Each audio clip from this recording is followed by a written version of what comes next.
Any theories like from you seeing this back then? Because we know it was released, it was made in 2007, or released in 2010. So you fell upon it. So what are your theories? So I will try to keep this theory as short and sweet as possible. I'm going to sum it up in a brief but powerful monologue. Okay. All right, so the whole experience feels more like a well-crafted parable than a traditional narrative. What are some clues that tell me I'm watching something that doesn't take place in reality as we know it?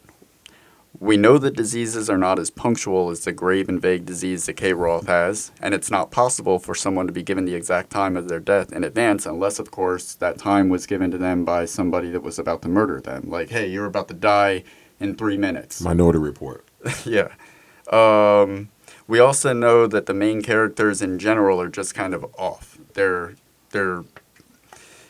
it's almost like they're performing on a stage in one of K. Roth Banu's productions. So that was another clue. The biggest one for me was when they get to the clock shop. That really sold the idea for me that this was a parable of metaphors, how it explores the idea that time is an illusion, but we still try to buy ourselves more of it. How Mills'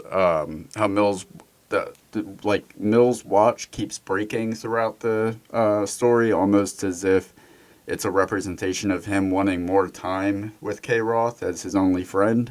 The fact that Mills' watch starts working again on his way to do the Viking ceremony, like pretty much after he's accepted the fact that K. Roth is gone, that's when you hear his watch start ticking again.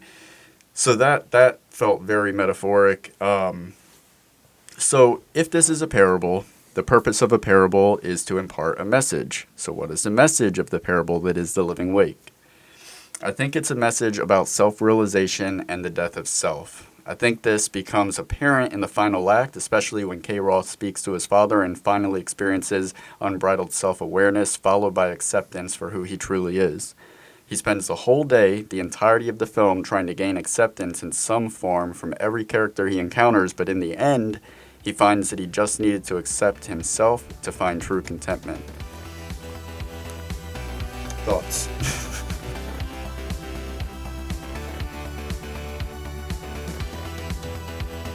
Find us in all these links. It's coming up right now.